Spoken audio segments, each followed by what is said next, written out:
जय श्री राम। तो आज हम निकल रहे हैं नेपाल के लिए और हम नेपाल बाय रोड जाने वाले हैं। तो हमारे रूट पर जो भी तीर्थ स्थल, जो भी टेम्पल्स पड़ेंगे, हम वो सब कवर करते हुए जाएंगे। तो आइए मैं बताता हूँ कि हम कौन कौन से टेम्पल कवर करने वाले हैं। हमारा जो रूट रहेगा वो भोपाल जबलपुर रूट होने वाला है। तो पहले हम भोपाल से मैहर जाएंगे, मैहर से फिर हम चित्रकूट के लिए निकलेंगे, चित्रकूट से प्रयागराज जाएंगे, प्रयागराज से फिर हम काशी जाएंगे, काशी में महादेव के दर्शन करने के बाद डायरेक्ट काशी से हम निकलेंगे नेपाल के लिए। तो मैं इस वीडियो में आपको बताऊंगा कि नेपाल बॉर्डर कैसे क्रॉस होगी, आप करेंसी कैसे एक्सचेंज करवा सकते हैं, क्या क्या फॉर्मेलिटी होती है और आपको आधार कार्ड और क्या क्या सारे डॉक्यूमेंट जो जो लगेंगे वो सारे मैं आपको ब्रीफली बताता हूँ। उससे पहले हम आ जाते हैं वीडियो पर। तो आज का जो पार्ट है ये मैहर के ऊपर पूरा बना हुआ है, क्योंकि भोपाल नेपाल वाले रूट पर हमें सबसे पहले जो मंदिर पड़ता है वो मैहर माता मंदिर पड़ता है। तो हम जा रहे हैं मैहर मंदिर। हम दिन में निकलते हैं हमारे घर से, तो हमें जबलपुर क्रॉस करते समय रात हो जाती है। तो हम रात का खाना खाने के लिए रुक जाते हैं रेस्टोरेंट में। आइए भैया, हम आ रहे हैं।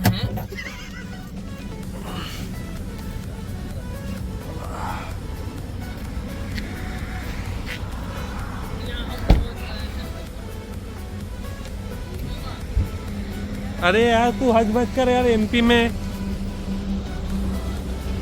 मध्य प्रदेश में ही है। Hello guys, this is my लोखंड वाला, दिस इज माय मोंडेलो वाला और वो सबसे बड़ा फर्जी ये है हमारे नमन बाबू।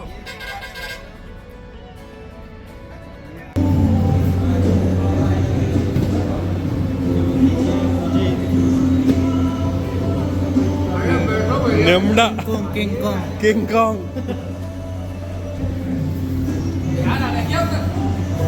खाना खाते समय हम लोग के बीच में डिस्कशन चलता है कि रात में यहीं पे नाइट स्टे करना है या आगे मंदिर के लिए कंटिन्यू करना है। तो हम लोग के बीच में ये डिस्कशन चलता रहता है और फिर हम ये कंक्लूजन पे निकलते हैं कि अभी हमें कंटिन्यू रखना है, क्योंकि अगर अभी हम नाइट स्टे कर जाएंगे तो सुबह उठेंगे लेट और दर्शन भी लेट होंगे और पूरा दिन बेकार चला जाएगा। तो हम रात को खाना खा के और डायरेक्ट निकल जाते हैं मंदिर के लिए, ताकि हम मंदिर जितना जल्दी पहुंचेंगे उतना अच्छे से दर्शन होंगे, उतने आराम से दर्शन होंगे। और जल्दी पहुंचने का ये फायदा रहेगा कि हमारा कल का डे है जो वेस्ट नहीं जाएगा। जल्दी दर्शन करके हम आगे के लिए देखेंगे कहाँ जाएंगे, क्या निकलना है। तो हम खाना खा के निकल जाते हैं मंदिर के लिए और 2 घंटे ड्राइव करने के बाद हम पहुंच जाते हैं मंदिर के द्वार पर। बोल साचे दरबार की जय, दरबार की जय, मां के दुलार की जय। जोर से बोलो जय माता दी, जोर से बोलो जय माता दी। नहीं और आगे भी मिल जाएगा। देखे ना आज। हाँ तो देखेंगे क्या कह रहे हैं।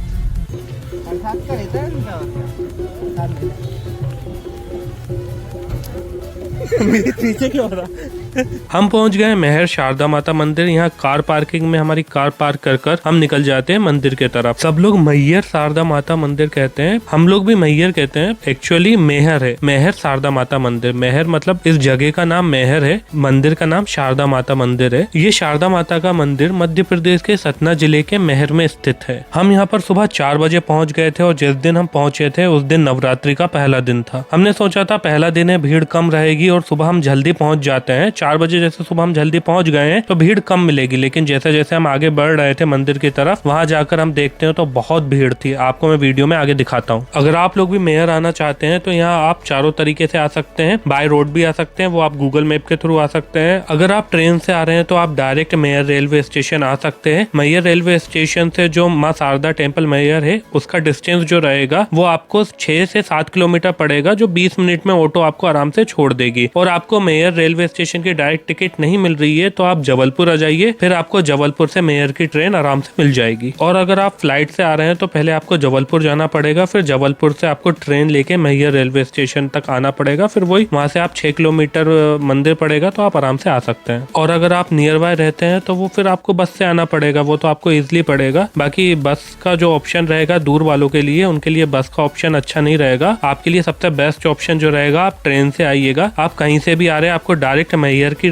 टिकट नहीं मिल रही है, तो आप जबलपुर आ जाइए और जबलपुर से आप मैहर तक ट्रेन से चले जाइए। वो आपके लिए one of the best option रहेगा मैहर माँ शारदा टेम्पल आने के लिए। यहाँ आपको मंदिर के नियर में होटल, धर्मशाला सब कुछ अवेलेबल हो जाएगा। धर्मशाला की स्टार्टिंग आपको पहुंचेगी 200 रुपए से 1000 रुपए तक, और होटल की स्टार्टिंग यहाँ पर पहुंचेगी 800 से लेके 2000 रुपए तक। वो आपके ऊपर है, आपका क्या बजट है और आप कहाँ रुकना चाहते हो। इस मंदिर में रोपवे की फैसिलिटी भी दी गई है, तो आइए मैं आपको रोपवे के बारे में बता देता हूँ, उसका टाइम और प्राइस क्या रहने वाला है। रोपवे की जो टाइमिंग रहती है वो सुबह 6:30 बजे से शाम को 7:30 बजे तक रहती है, तो आप देख लीजिएगा कि ये दो टाइम के बीच में ही आप रोपवे लें अपना। और रोपवे की जो टिकट है वो आने जाने दोनों की 150 रुपए रहेगी। 150 रुपए उसकी लगेगी जो 10 साल की उम्र से ज्यादा का है, उसकी 150 रुपए पर पर्सन लगेगी आने जाना दोनों की। और अगर कोई 3 साल से 10 साल के उम्र तक का लड़का या लड़की है, उसकी 85 रुपीज लगेगी आने जाने दोनों की। तो ये रहा रोपवे की टाइमिंग और प्राइस। अगर आप लोग भी माता शारदा मंदिर आ रहे हैं तो आपको कुछ बातों का ध्यान रखना पड़ेगा। पहली बात यह है कि अगर आप कार बाइक से आ रहे हैं तो ये लोग पहले ही आपकी कार बाइक रोक लेते हैं प्रसाद देने के चक्कर में, तो आप उनकी पार्किंग में ना लगा के जो मेन पार्किंग है, जो यहाँ की सरकारी और जो भी पार्किंग है, वहाँ इनकी मेन पार्किंग में लगाइएगा, क्योंकि वो बहुत पहले रोक लेते हैं। तो आप इनकी मेन पार्किंग में लगा के स्लिप लेना ना भूलें। दूसरी बात यह है कि आप कार से भी आ रहे हैं या ऑटो से आ रहे हैं या जैसे भी आ रहे हैं, आप नीचे जब नीचे ही रहेंगे, नीचे से ऊपर की तरफ बढ़ेंगे, उस टाइम पे आपको बहुत सारे प्रसाद वाले नीचे चलते ही मिल जाएंगे। वो आपको पकड़ पकड़ के ले जाएंगे या बोलेंगे हमसे प्रसाद ले लो, हम इतने में दे देंगे। तो आप किसी की बात मत लगिएगा, किसी के थ्रू प्रसाद मत खरीदिएगा। आप खुद से किसी भी शॉप में जाके प्रसाद ले लेना, और वो 500, 1000, 1500, 2000 ऐसा देते हैं कि ये आपको ये चढ़ेगा। आपको अलग अलग से चूज करके ले लेना कि आपको क्या चढ़ाना है, वो ले लेना, क्योंकि वहाँ इस चीज की बहुत ज्यादा लूटमार मची हुई है। तो आप देख लेना मैया को आपकी क्या श्रद्धा है, क्या चढ़ाना है, उस हिसाब से आप चढ़ा देना। आइए मैं आपको माँ शारदा मंदिर के बारे में कुछ खास बातें बताता हूँ। माँ शारदा मंदिर की स्थापना 502 ईस्वी में हुई थी। यह मंदिर त्रिकुट पर्वत पर 600 फीट, समझ रहे हो आप, 600 फीट की ऊंचाई पर बना है। और इस मंदिर को मध्य भारत का श्रृंगेरी मठ भी कहा जाता है। यह सती माता के शक्तिपीठों में से एक शक्तिपीठ भी है, और इस शक्तिपीठ को नरसिंह पीठ के नाम से भी जाना जाता है। ऐसी मान्यता है कि यहाँ पर माँ सती का हार गिरा था, इसलिए इस जगह को मैहर के नाम से बुलाते हैं। और इस मंदिर के बारे में कहा जाता है कि आल्हा उदल नाम के 2 भाई थे, इन दोनों भाई ने ही इस मंदिर की खोज की थी। मंदिर में माता शारदा के साथ साथ नरसिंह देव जी की भी मूर्ति है। यहाँ पर 3 प्रहर की पूजा भी होती है माता की। आइए अब मैं आपको मंदिर के बारे में कुछ खास बातें बताता हूँ, जिन्हें सुनने के बाद आप चौंक जाएंगे। यहाँ शाम की आरती के बाद मंदिर के अंदर से घंटी और पूजा करने की आवाज आती है। जब आरती हो जाती है उसके बाद भी मंदिर और घंटी की आवाज आती है इस मंदिर से। मंदिर में माँ का पहला श्रृंगार आल्हा करते हैं, मतलब जो मंदिर में पहला श्रृंगार होता है ना, वो आल्हा करते हैं। जब पट खुलते हैं उससे पहले ही श्रृंगार मिलता है। और एक रहस्य की बात भी है कि मंदिर के द्वार खुलने से पहले ही पूजा हो जाती है। जैसे ही पुजारी मंदिर का द्वार खोलते हैं ना, उससे पहले ही उनको मैया की पूजा मिलती है, मतलब पूजा करी हुई मिलती है कि कोई आया था, पुष्प मिलता है, पुष्प चढ़ाया और ऐसा सब कुछ मिलता है उनको। मंदिर में हर साल नवरात्रि के दौरान मेला लगता है, जो कि मेन नवरात्रि आती है उस टाइम पर। और इसी के साथ हम पहुंच जाते हैं मंदिर के अंदर। आप ऊपर मंदिर में 3 तरीके से आ सकते हैं। पहला है रोपवे, दूसरा है सीढ़ी, और तीसरा है जिस रास्ते से हम आए, जो कार और वैन वाला रास्ता रहता है, उस रास्ते से भी आप ऊपर आ सकते हैं। वहाँ मंदिर के अथॉरिटी वाली कारें और वेनें चलती है, नॉर्मल कार वेन नहीं चलती है, मतलब नॉर्मल चलती है पर वो रेगुलर नहीं चलती, कभी कभी चलती है। हम लोग यहाँ 4 बजे पहुंच गए थे। उसके बाद भी आप देख सकते हैं कितनी भीड़ है, कितना रश है, क्योंकि नवरात्रि का पहला दिन था, एक वजह ये भी है। बाकी नॉर्मल डेज में सुबह सुबह इतना भीड़ नहीं होती। अगर दिन में आप कभी भी जाएंगे तो आप कभी भी चले जाओ, दिन में आपको बहुत भीड़ मिलने वाली है। या तो आप सुबह जल्दी पहुंचो या तो फिर आप शाम को जाओ। दिन के टाइम पे यहाँ बहुत भीड़ होती है। और मैंने आपको रोपवे का टाइम भी बता दिया था कि जो सुबह चलती है 6:30 बजे से शाम को 7 बजे तक। पर एक बात और है कि इतनी ज्यादा भीड़ होने के बावजूद भी हमारे दर्शन बहुत जल्दी और बहुत अच्छे से हो गए थे। यहाँ आप